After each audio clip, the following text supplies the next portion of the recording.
Welcome to the HIV podcast. Each week we focus on a person, historical event or pop culture moment linked to HIV and explore the story of what actually happened. I'm Sarah. And I'm Jess, and between us we've been working in the field of HIV for 40 years. Our aim is to get as many people as possible HIV educated. Welcome to the HIV podcast and a special birthday welcome to Bernice. You ready, Jess? Oh, no, what are you going to do? Happy birthday to you. Happy birthday to you. Happy birthday, Bernice. Happy birthday to you. No, stop. You have to stop now. You have to. You're ruining it. I mean, I don't even care that it's her birthday. You're ruining her birthday for me. Do you know what? I wish there was a second verse. Got a lot of song in me today. You should write one. Well, happy 70th birthday, Mother. Just thought we'd give you a little shout out because obviously it was Sean's 60th earlier this year. And it was actually her birthday earlier this week. So when people are listening to this, I'll actually be going to the Ritz with my mum. Oh, nice. That's her birthday treat. That is her birthday treat. So that is what we are going to go and do. So yes, wow. You know. A lot of milestone birthdays this year. Aren't there? So many. Well, 2, but you know. To us, that's a lot though. You know, our small circle, Sarah. It's you and me and Sean and my mum. So for us, that's 50% of our people. It is. Oh, well, I hope she had a lovely birthday. I hope she had a lovely time with you celebrating. Very exciting. Now, moving on. Right, your birthday's over now, Bernice. We're moving on. So when I was doing the write-up, now I'm going to take us back a couple of weeks to the John Holmes episode 5 of our porn episode. I'm assuming you've never watched the film Boogie Nights. No. So what you remember how you said to me, John Holmes is like the most famous porn star. And I was like, I've never heard of this guy, right? That's what Boogie Nights is all about. So he is the real life Dirk Diggler. So anyone listening to this, because honestly, it nearly blew my mind when I was like, oh, this makes so much sense now. So yes, so anyone listening now that's, you know, you're going to have your mind blown. But so essentially, Dirk Diggler was based on John Holmes. Really? Yes, and there's even a shot in it where they show, like, because it's Mark Wahlberg who plays Dirk Diggler, isn't it? Where they show a shot of this enormous penis. And yeah, it shows all the drugs and the Wonderland murders and all of that. So I'm going to go back and watch Boogie Nights again, because what a film that is. I mean, they do sort of glamorize it, as you can imagine, his life, which isn't probably brilliant. Probably a bit like the Larry Flint thing that we talked about. Like, is that all right? I'm not sure. But anyway, I just thought I'd mention that for anyone that has seen Boogie Nights. So John Holmes was the real life Dirk Diggler. Oh my God, there's a film based on his life. Yes. He really could do no wrong. Yeah, even in death, we were still just like there. And look at how animated I am, going, oh my God, he was Dirk Diggler. Amazing. You're right. It's like the golden child. Oh, gosh. So there are no, like, films made about the women in porn then? No, oh, hang on. About their lives? Yeah, there was. I watched one about Deep Throat. Oh. And that's not a good story. It's not a nice story. So there are some, but I would say they're not done in the glamorized way that a lot of male porn stars are. Okay. Well, no. Kind of proves our point then, doesn't it? Yeah. That yes. The differences between how men and women, my goodness, were treated were quite significant. Absolutely. But yeah, so I just had to mention that because it came to my attention. I wrote it down. I meant to mention it last week and I totally forgot. So yeah. And the only other thing I have is don't forget to send us your voice notes for our disclosure episode. Or if you really don't want to do a voice note, we do actually understand that as well. Not everyone wants to have their voice out there. If you want to write something and send it to us and we'll read it out on our disclosure episode, I really, really need those. So please send them, because lots of people are like, yeah, brilliant. And then you forget. So send them to me. Yeah, all the details are on our Instagram, or just drop us an email. I mean, and I tend to put the details of contacting us below the podcast as well. So I went really high then. What happened? I don't know what on earth I was doing. I feel like today I've got a bit of a croaky voice. I feel like my voice is breaking again. All over again, Sarah. This is what's happening. Second time. Anyway. So we've talked about this before. Yeah, we have. Yes. So this should not be a surprise to me. No. We know about this. Remember, I was like Danny Bear, and you can't be like an 8-year-old girl with like a deep voice. Yeah. Okay. Okay, so they're all my things that I have today. Excellent. Right, do you know what we're doing today? I do, and I'm really excited. I say that every week, but I really am about this. We're going to bust a few myths. Well, we're not going to do that all today, actually, because we were just saying we're going to probably try and do 2 episodes. Yeah. But we are looking at, well, kind of HIV and anti-vaxxers. I can't wait to hear the myths we're going to bust. Oh, it's just depressing. Do you know, well, we know how this came about, but let's explain it to everybody else. So every time we put posts up on our Facebook page, TVPS Facebook page, we work for a charity called TVPS, HIV charity. Every time we put posts up about testing for HIV, we get trolled by anti-vaxxers. Yeah. I say we, Jess does the social media. Yeah, it's why I'm so damaged. It's why I'm always like, everyone, please be nice to me. Please don't send me mean messages. I'm just so used to it. And I'm actually going to mention this. So we also run an LGBTQIA plus group. It's a social group. So this is separate from what we do sort of with TVPS. So it's not to do with HIV. And it's a once a month meetup. Anyway, we thought, we're going to boost some posts. We want to let even more people in our local area know it's happening. And someone messaged me to say, as in BU, because I run that as well, and messaged me to say, and all the message said was, no, thank you, leave me out of this, please. I hadn't messaged them. They messaged me to ask me to leave them out of it. I don't know what to do for people anymore, Sarah. Oh, bless. Do you think he'd seen it? Because it comes up as a sponsored post, doesn't it? Yeah. Do you think he'd seen it in his feed and thought you were personally inviting? I think, well, Facebook is quite clever. So if you hover over certain buttons, it'll pop up and say, let's say his name was Derek. If you hover over it, it'll be like, hi, Derek, is there anything we can help you with? But we haven't actually sent any kind of message. So I think that might have happened. But the fact that he was just like, no, thank you, leave me out of this, please. It's just like, Derek, just block us. Or do you know what I mean? You can hit the 3 buttons and say, I don't want to see posts like this anymore. You can do that. Don't need to message me. How polite, though. He felt obliged to just, see, I won't be there. You're so lovely, because I didn't take that as polite. I actually found it quite passive aggressive. I was a bit like, all right, Derek. I mean, that wasn't his name, just to let everyone know. I wouldn't just be banding around people's names. But I was like, what? Like, calm down. Just keep scrolling, as I always say. But people don't, do they? Nobody does anymore. No, it's like we have to comment. Where, we always say, oh, the world is very angry and people are very kind of aggressive. I think people are very aggressive these days. Yeah. About everything. It's like no one can leave it alone, can they? What happened to just walking on by things? No, we've all got to have a say now. Yeah. Especially Derek. Did you reply to him? Well, no, I thought about it because I wanted to be like, you messaged me. How can I leave you out of it if you're contacting me? But I thought, just going to leave this and I'll do what he asks. I'll just leave him out of it. And that's not replying. I thought about blocking him. And I thought, well, maybe what if at a later date he actually changes his mind and thinks he'd like to be involved? So I'm not going to block him. Just going to leave it. I was a bit like, what a bizarre response. Like, literally, he sent that at midnight. Like, go to bed, get some sleep, wake up in a better mood. People stew on things at night, though, don't they? Mm-hmm. Oh, it can be quite a lonely time for some people, can't it? When I used to work for Samaritans, I was a listening volunteer for Samaritans, and we used to do night shifts, and you would always get your longest calls in the middle of the night from people, and they'd always have music on in the background, and they wouldn't be able to sleep, and they just want to chat, and everything just magnified at night, isn't it? Yeah. I actually think the night time's quite lonely. Maybe that's why I'm such an early bird, Sarah. I am not a night owl, not for me. I am an early bird.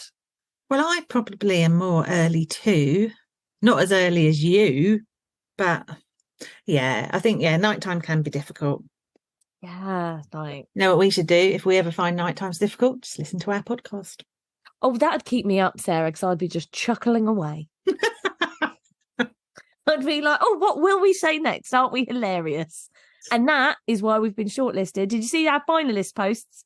They sent out all the they sent out the, what's it called? The official logos. I think they had to do that because they realised everyone was writing shortlisted over the top of their logo.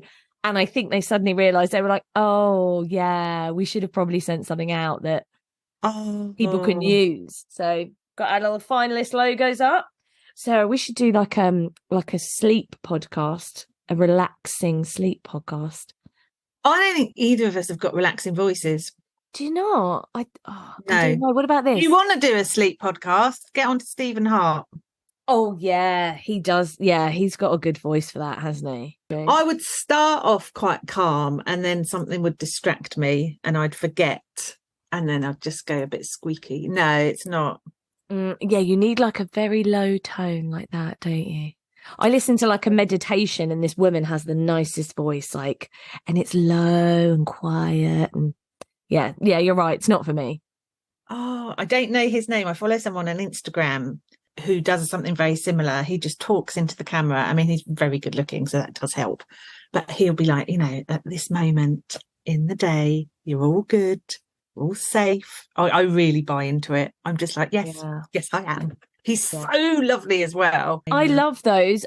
There's one that I like on TikTok where he'll come up and he'll be like, drop your shoulders, unclench your jaw, drop the tongue from the roof of your mouth. And you're like, oh, I have been doing all of those things. They're right. Yeah. No, it's so good. I think everybody should do this because it does help. You don't realise everybody just walks around like this.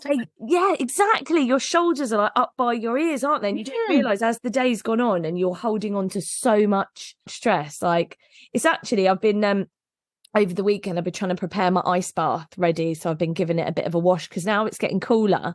It's going to be ice bath time. And that's, again, for me, that sits all in this realm of like self-care and meditation. And do you know what I mean? So it's almost ice bath time. I'm very excited about that. Right. Anti-vaxxers. Yes. So it all started because we were being trolled by anti-vaxxers. So the posts that we put on Facebook encouraging people to test for HIV, signposting to our testing service, or letting people know they can request a postal test from us so they know their status. So fairly kind of standard stuff. We're not putting anything on there that would cause people to get really angry. Oh, but they do. Well, don't they just? And I don't know why, but it was one post in particular, and I don't know what attracted them more than any others, but they're like a swarm of little bees, aren't they? Once one sees it, they're all on it. And it just became overrun, didn't it, with comments from people querying why we would be promoting an HIV testing service after COVID and trying to use our post as verification that the COVID vaccine causes HIV. And they were putting comments like, well, why is this service needed? It's because HIV rates have increased because of COVID vaccination. No. And then other people conflicting what they were saying by saying, well, actually, HIV doesn't exist. Which one? God, it's like, which one? It's like, exactly like, oh, could someone with some, oh, no, this is awful too. I thought they were getting involved with some sense over here. No, they're not. It's just the other end. Oh, the best ones for me were the ones where people said we were being controlled by the government to put out these messages. That was amazing. I enjoyed the one that said we were collecting people's DNA for the government. Just like if you're going to have anybody undercover doing work for the government, it's going to be us, isn't it? We are discreet, we are confidential, well practiced in that. And also, I do think we just kind of blend in, and we've got that kind of level of sensibleness. I don't think that's the right word. Sensibility. Yeah. You'd pick us, wouldn't you? I mean, I would, Sarah. I absolutely would. Yeah. I mean, that really did spiral. Sometimes things come so out of left field that I'm just like, why is this happening? What? I know. So, first of all, we'll put to bed some of the comments or clear up some of the comments. Because people out there still have these opinions. We know that. People out there still believe there is some kind of link between the COVID vaccine and HIV. Yes. And that's what we're going to look into. What were those links and what actually happened? So people were saying to us, or were basing their comments on the fact that HIV rates haven't increased. And for the most part, that's true. They hadn't, but late diagnosis rates had. That's why we were commissioned to promote HIV testing by 3 local authorities on our patch. And the reason the late diagnosis rate was increasing was because people hadn't been testing because of COVID. Exactly. So that all makes sense. Yes. In terms of HIV not existing and mine and Jess's whole working life being a sham, I mean, it does, obviously, check out the World Health Organization stats. Although, do you know what? I think if you don't believe in HIV, you're not going to believe, are you, in the World Health Organization? You probably think there's no need for that organization to exist. Yeah, I imagine all of that is possibly linked into your whole sort of thoughts around the conspiracy of all of it, right? Gosh, imagine not believing anything to do with health. It's just madness. Yeah, it's scary because these things can have a huge effect on your physical health. If you're positive and you refuse to believe that you have HIV and you will not take your meds, you will get ill. That will happen. It's so bonkers, isn't it? I know we've both had this, although I haven't had it so recently, but I think it's because we've not been to so many networking events. You know, when you say to someone, oh, I work for an HIV charity in Berkshire, someone will always say, oh, is there a lot of HIV in Berkshire? And you just go, no, just sit around doing nothing all day. This is one step worse, isn't it? They're not even acknowledging there might be HIV. It's like, no, it doesn't exist. And as for us being controlled by the government, I mean, if you've seen the issues that are happening in our country at the moment, and you're trying to give the government credit for trying to control us, they can't control anything. These views are my own, not those of TVPS. But it's just so far-fetched, isn't it? They're having such trouble just managing on a day-to-day basis. Why on earth would they try and control us? We are uncontrollable. Sean will back me up on that. Who, you and I, generally? Yeah, we are fairly unruly. Yeah. So no, the government's got nothing to do with us. We wouldn't listen to them anyway. Yeah, that's true. Oh, I just loved that they would have faith in the government to do that. I understand that people get frustrated and they, you know, there are lots of difficult things like Partygate, you know, that leads to a lot of mistrust within power. I do understand all of that. And unfortunately, things like that feed into these narratives of going, see, they don't, do you know what I mean? They don't have our best interests at heart and they are doing these things and they are lying. So stuff like that just doesn't help, does it? No, it doesn't. And I know there are people out there that believe that the COVID vaccine is fake. And that the whole thing was made up anyway as a means of kind of controlling our movement and all of that kind of stuff. And that, you know, the government are just covering something up. And I think, well, they're rubbish at covering things up. But like you say, Partygate, they didn't manage to cover that up very well. So why would they be able to cover anything else up effectively? It's nothing to do with the government. COVID wasn't fake. HIV exists. And we were genuinely asked to promote our service by the local authorities. It's all there was to it. Yeah, we just wanted to test people for free as well. And it was just like, I've never been attacked now. It's just a free service. You don't have to participate if you don't want. That's fine if you don't want to. Like, absolute madness. But I do think the theory about links between COVID and HIV, it just won't go away. And that's what we are going to look at.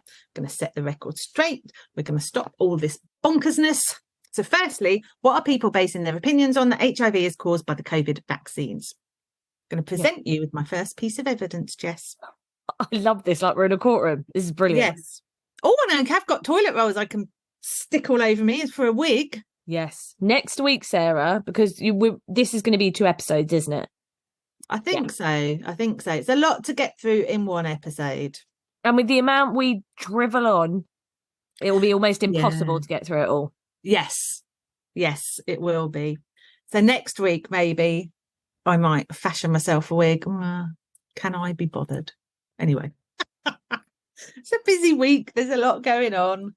We are looking at, now I'm going to name my sources here because if we're going to do this and we're going to counteract rumours, we need reputable sources, right? Yes. So the first one is Reuters. I would consider them to be reputable. And it's from the 7th of February, 2022. And it says, some social media users are misrepresenting the findings of a recent paper about a newly discovered highly virulent variant of HIV that is circulating in the Netherlands, but it still responds to current treatments. Some users have claimed, social media users, I think they're talking about, the variant was created by COVID-19 vaccines. This is false. While recently identified, the variant was in circulation prior to COVID. Okay, so everyone said there's a new variant of HIV in the Netherlands that's just popped up and it's because everybody's being vaccinated. That's how it was engineered. Right.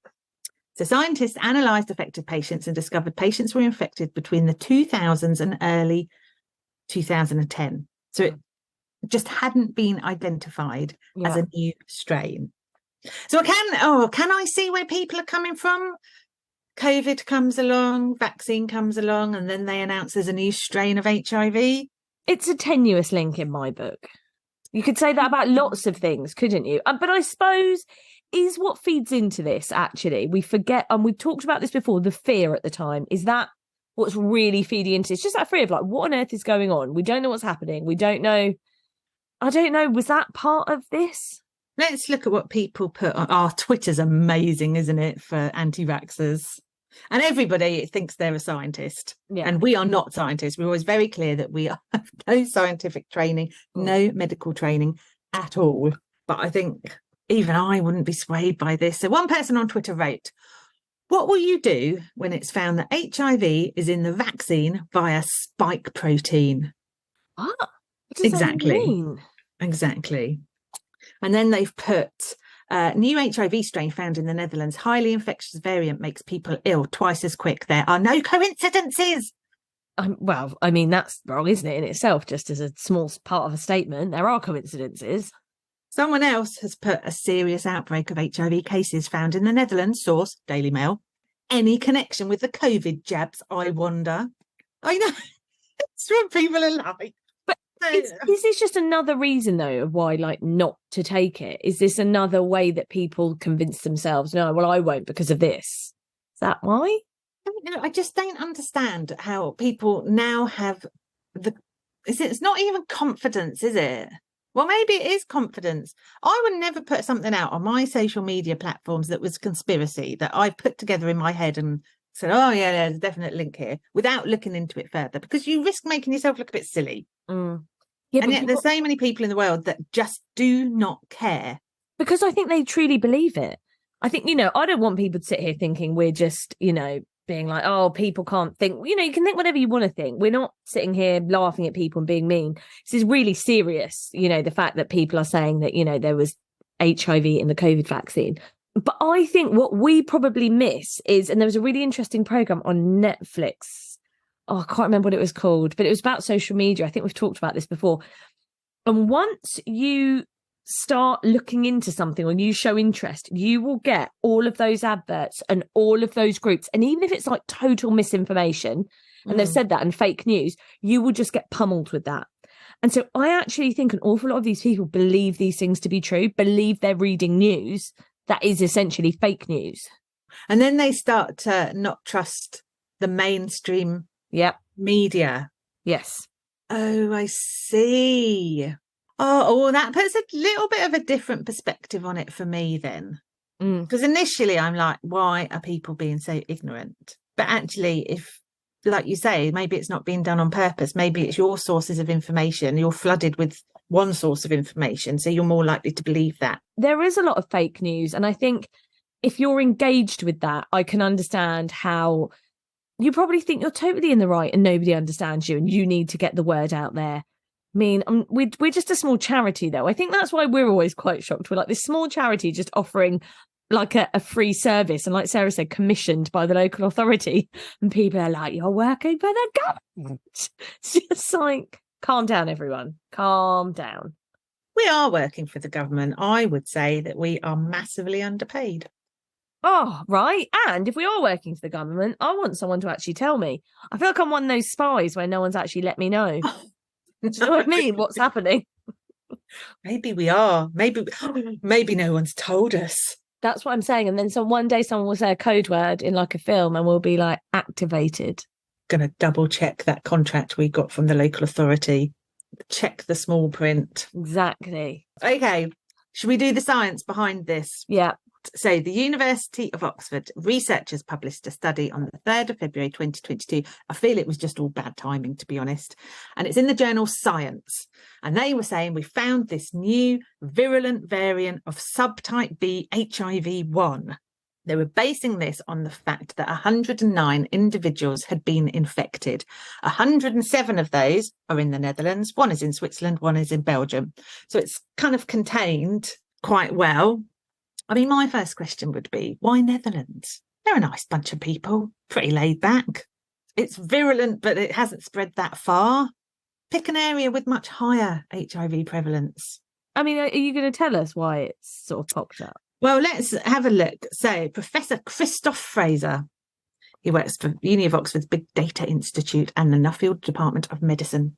And he said there is absolutely no basis to the claim of an association between COVID or the COVID vaccination and the severity of infection in those infected with this variant of HIV. He said it's impossible because of the timing of when the data was collected and when blood samples were analysed and when patients became infected. So everyone's forgotten about that, haven't they? That it can lay dormant in your bloodstream for many, many years. Yeah. And there's usually a difference in time, isn't there, between when somebody was infected and when they get tested. That's a very, very, very good point that nobody has mentioned. Yes, and even I wouldn't have thought of that. Even I'm the expert, I'm most certainly. No, I'm with you. That hadn't actually come into my mind at all while we've been talking about this. No.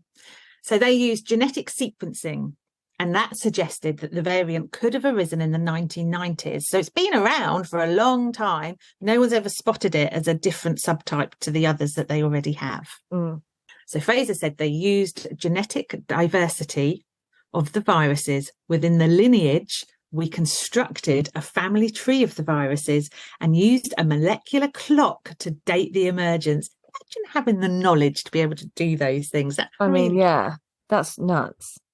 Said most of the cases analysed in the study were diagnosed in the 2000s, and early 2010s. Oh, okay. So he's saying they were diagnosed. That doesn't make sense. Oh, okay. So what he's saying is the anti-vaxxers are wrong. These people weren't all newly diagnosed with this strain because of the COVID vaccine. Some of these people were diagnosed in 2000s and the 2010s, but their subtype of the virus hadn't been identified as different to other subtypes. So they've had HIV for a long time. They've just never looked at the variants that closely. That makes sense because science has progressed and developed, and we're much more acutely aware now of different variants of HIV and how aggressive they can be and how dormant they can be and all of that stuff. Yeah. So where they've kind of gone to the press and said, oh, we've got a new variant of HIV, no one's taken any notice of the backstory. They've just gone, oh, well, that's because of COVID, isn't it? Oh, the timing is not great on that, is it? No. And when you look at the kind of science behind it, I'd like a molecular clock, to be honest. I mean, I don't even know what it is, but I just love it. Sounds amazing. Yeah. That's the science that's developed over time that's allowing them to do this, not just with HIV, with all types of illnesses now. But I guess if you were just reading the headlines and you saw a new variant of HIV, you'd just be like, oh, yeah, okay. Now, the new variant does cause a higher viral load and a more rapid CD4 cell decline. And it also has increased risk of oh my God, how do you say that word? Transmissibility. I'm going to say that again, so you can edit out the first one. An increased risk of transmissibility. Oh, no.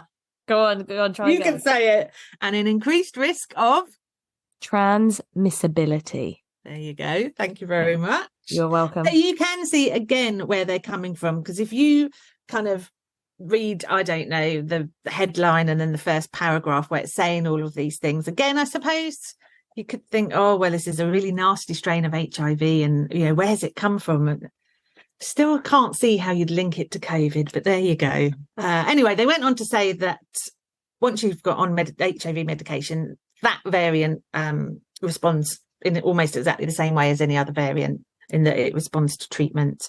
You'll become undetectable is the word I'm looking for. Yeah. Amazing. Don't even know my own terminology anymore. So the authors of the study, they really wanted to put the public's mind at rest and say, don't worry about these findings. You know, carry on testing as early as you can, because early diagnosis and immediate HIV treatment is the key to managing any type of variant. I feel by now they've completely lost all the anti-vaxxers. They've moved on. So it's not a shock headline. They're not there. They're not interested. No. So the verdict that Reuters came up with is that, you know, it's false. A recently discovered more virulent HIV variant arose in the 1990s, according to the authors of the study. It was not caused by COVID-19 vaccination efforts. The 90s, wow. And then obviously, like you said, it was only because science had advanced that they were able to actually identify it. Yeah, and I don't think without a huge amount of scientific work, you can pinpoint when any new variant emerges, because that's quite a broad, isn't it? Say the 1990s, maybe 2000s, maybe 2010s. And it's only concentrated on the Netherlands as well, and that 109 people that they'd found that had it. So, you know, and we know from our episode when we looked at the oranges of HIV that it's actually quite difficult to pinpoint where any HIV virus starts from. Yeah. But vaxxers aren't interested in that, are they? So there you go. That is one rumour knocked out of the park. Okay, I love this. I feel like this should just be what we do now. Oh, I'd love it. Yeah. Yes. Giving just all the right facts. Yeah, let's not just do HIV. Let's do everything. I mean, there's always crackpot things coming up, aren't there? Especially around COVID. Oh, so many around COVID, though, weren't there? I mean, that's been quite well, it was really divisive, wasn't it, actually? Oh, so many people who've now got illnesses that they are saying because of COVID. I saw someone on Facebook the other day who'd got she's autoimmune disease, I think she called it, that she believes was because she had the COVID vaccine. How are people proving that, though? So I'm not going to sit here and be like, oh, no, there's no such thing as all of this. And you know, I know people suffer with long COVID and things. How do they prove that? I don't think you can. Because is it coincidence? We're all getting older. We're all getting illnesses, aren't we? So, you know, you could have got an autoimmune disease anyway without COVID. But I think everybody just go, oh, yeah, but I had the vaccine and now I've got this. So, I mean, yeah, no wonder this needs to be 2 episodes. Yes, well, we have got some more myths next week. Again, we're going to use trusted sources to look into them in more detail. And again, we know, I think there's 2 more that we're going to look at. I can see, can I see why people come to these conclusions? I don't know, but we'll do the same thing, present the evidence and then go. Oh, Sarah, our social media is going to be awful. We're literally... Why have you done this to me? It's literally just dawning on me because I was thinking, oh, I'll post it out. And obviously, you know, we always change up our hashtags so that people who might be interested in these different topics might also come over and listen, learn a bit about HIV. We'd love that. And I'm suddenly realizing, oh, no. Oh, this is going to be the collision, you know, 2 worlds collide, isn't it? We'll get loads of anti-vaxxers counteracting what we're saying. Well, let's see. Let's wait and see, shall we? Well, do you know what I would say if any anti-vaxxers listen to this? And, you know, we are going to have very different opposing views. And I was going to say I respect their views. I'm not sure that I do, but they probably don't respect mine. If they can give us reputable sources for where they're getting their information from, just like we've given a reputable source, I'm very open to discussion. You're so welcoming, Sarah. Oh, I love it. You're so good. I'm just always like, ignore it. Oh, I'm going to go and cry. Because I think, you know, we're all adults at the end of the day, aren't we? And maybe there are sources of information I'm not even aware of. You know, I'm very mainstream, Jess. You know this, The Guardian, the BBC, Reuters. Maybe there are some other reputable sources that I'm unaware of. So my mind is open. Okay. Never change my opinion that around COVID and HIV, there is no link whatsoever. Okay, good. Yeah, that's yeah. I mean, how you've summed this up in this episode is brilliant, and this has been on our list for quite some time, hasn't it, to cover? Do you think? Because I've just said to people, I'm open to discussion, and then but there's no link. But it's like that day. Do you remember that day that I said I'm open to feedback, but I can also be, you know, not open? It's like that, Sarah. You're like, I'm welcoming, but I'm sort of not also. Oh, but you know, there's only so much time in the day, isn't there? And I cannot. No silliness. I want reputable sources, proper facts. That's a debate then. I'm all for that. I'm excited to hear more myths. Brace yourself for next week because who knows how crazy our social media is going to go. So I might be in tears. So let's brace ourselves. Our 100th episode, by the way, where I just cry. Is it our 100th episode next week? It's going to be our 100th episode. Yeah. Can you believe it? Oh, and I've opened up a massive can of worms. Oh, this is very poor timing. I'm so sorry. I don't love it when everyone shouts at us, but I do love that we are addressing these things because they need to be addressed, Sarah. Well, no, I think they do. And we're entitled to kind of share our evidence to counteract what these people are saying. Yes, exactly. I feel like next week I'll be party hat, buttons everywhere, having a fine old time. And you'll be there sat in black, just... I just won't be saying anything, just like refusing to comment on anything at all. Just like, no. Okay, amazing. Well, I'll see you next week. Tissues at the ready. Thanks for listening to the HIV podcast. If you enjoyed our podcast, please like, rate and subscribe wherever you listen to your podcasts. You can now also follow us on Instagram and TikTok at the HIV Podcast for behind the scenes insights and video. The HIV Podcast is produced by Thames Valley Positive Support.